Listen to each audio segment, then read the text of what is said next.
So every week we read the Haftorah, week in, week out, every Shabbos. But do you know what the Haftorah is? Well, today Reb Shlomo is going to explain to everyone what it's all about. So carry on. Thank you very much indeed. Yes, we were discussing it last time. I said to our viewers and victims that we would in fact be looking at a specific Haftorah, but just before we do, I think it might be useful to take up your extremely incisive point and talk a little bit about where the Haftorah comes from. Because as you say, every Shabbos, every Yom Tov, we read the Haftorah. On major fast days at Mincha, we read a Haftorah. So it's got to have some value.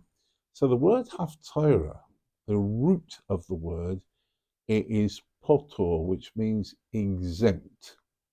Now, it doesn't mean that you're exempt from listening to it when you go out to the whiskey club or you go out to powder your nose. Or you go out for the kiddush. Or you go out for a smoke or whatever people do.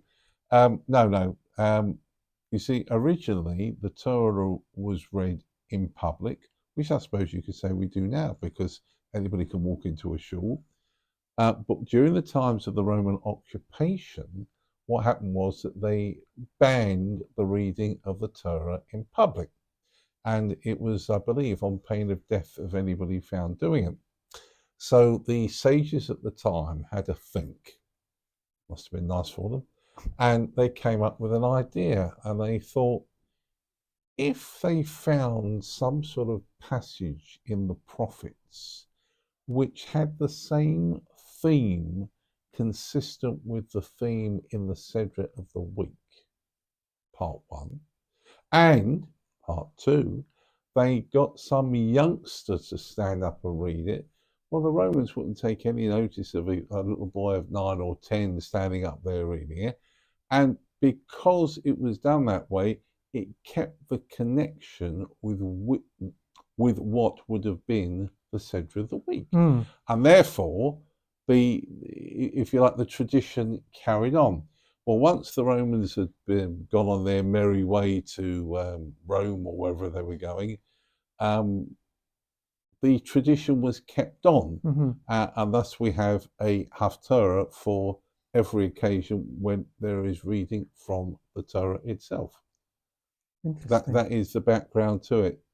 Right, so we were going to talk, and we're now going to talk about the occasion, which happens a couple of times a year, when Shabbos and Rosh Chodesh coincide, which means that the normal Haftorah relating to the Sedra of the week is not read, but a special Haftorah is read, which relates to Rosh Chodesh.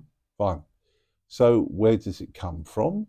It comes from the book of Isaiah, chapter 66, which is in fact the very last chapter in the book of Isaiah. Most people don't realize it runs to 66 chapters, and he must have used up a lot of ballpoint pens in putting all that together. But in fact, if you look at the Haftorahs, they are predominantly from the book of Isaiah. Right. So this is his parting shot, as it were. And the Haftorah for Shabbos and Rosh Chodesh is very much in two parts. The first part is God's message rebuking us and criticizing us for the way that we, shall we say, used and perhaps abused the rituals of the temple. And God expresses his displeasure and basically says, well, children, this isn't good enough.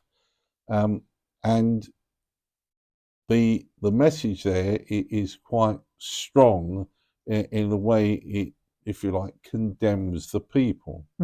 Now, what is perhaps interesting in looking at the shortcomings of the Bnei Israel at the time, that there is a verse in chapter 66 at verse 13, which a lot of people will find familiar. And it says as follows, Ki'ish asher emot lachamenu, kain anochi alechemchem v'Yerushalayim tzeduchomu. Now, whilst everybody is familiar with the original Hebrew, let me just translate it, and then we'll see where it appears. That's right, where it originates from. Right. Yeah. Just in the same way that a mother will comfort you, so I will comfort you, and in Jerusalem you will be comforted. Right. So that's from the Shiva, isn't it? From a Shiva service. Bang on, 100%. You get the star prize this week, Mark.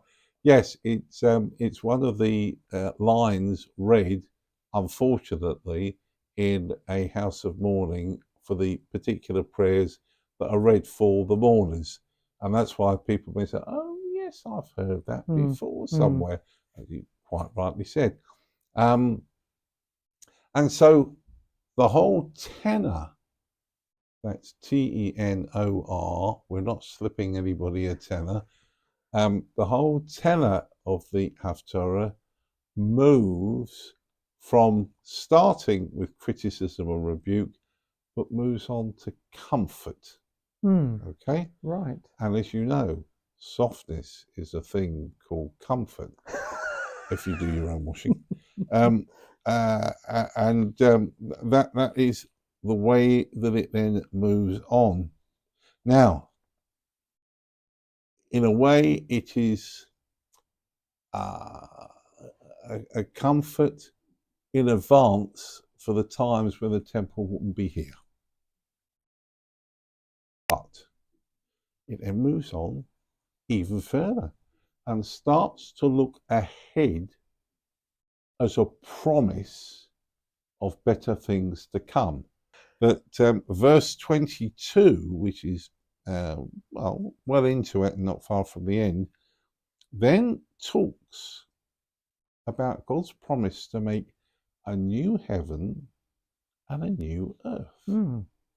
Now, this has excited the minds of the commentators because, of course, how can you have a new heavens and a new earth?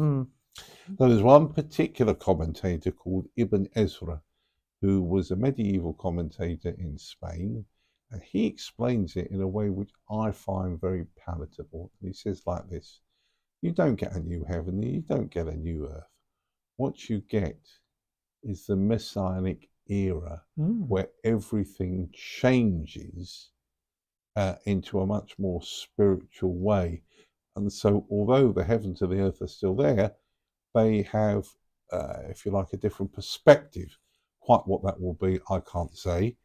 And therefore, once that happens and Mashiach arrives, so the rituals of the temple, which is where we started with the criticism at the beginning of this, will be replaced by renewal of the temple, the restoration of the sacrifices, the korbanos, the position of the priests officiating the temple, and so on and so forth. And this is, if you like, God pointing out that here is an opportunity for people to look at where they've gone wrong and doing something about it to bring about that redemption. Finally, wait for it. Don't get too excited. Big finish. Yeah, big finish. Yes, absolutely. There's a very interesting phrase towards the end of the Haftorah, which talks about the, if you like, the settings or the structural settings of the months and the Sabbaths. And it's not easy to say if you've got wrong teeth in it. Exactly. Yeah. And what it seems to be trying to say is that with the destruction of the temple, the whole setup of the daily sacrifices, the weekly sacrifices, the festive sacrifices, all went because there was no temple to officiate in. But when this all comes back, the calendar, if you like, and the order of service will once again be replaced as it was originally. Yes. So it is, if I can put it this way, concluding with a real message of hope. But that perhaps we need to look forward to a time when there will be peace, particularly in our beloved land of Israel, and that the time will come sooner rather than later when all these problems that we face will disappear, and that the promises in the Haftorah will come to pass. So we can look forward to that in due course. Lovely. Thank you. Amen. The next Haftorah that sort of jiggles about in the order of things will be Shabbos Chanukah, which is in fact not that far away, because we're now into Mar Cheshvan, so we are looking at 5-6 weeks away. You may get a presentation before then, so keep calm. We won't forget you. And by the way, if you have any comments, any likes, because you won't have any dislikes, will you? And also, if there are things you'd like us to do, to talk about, to make the subject of presentations, please feel free to tell us, because we don't know what you're thinking. We have enough trouble thinking ourselves. So perhaps you'd like to do some thinking for us and make some comments and say, well, we'd be interested to see this or that or the other. And we would do our best to satisfy your requests. Please click the like button and subscribe to our YouTube channel for some great content.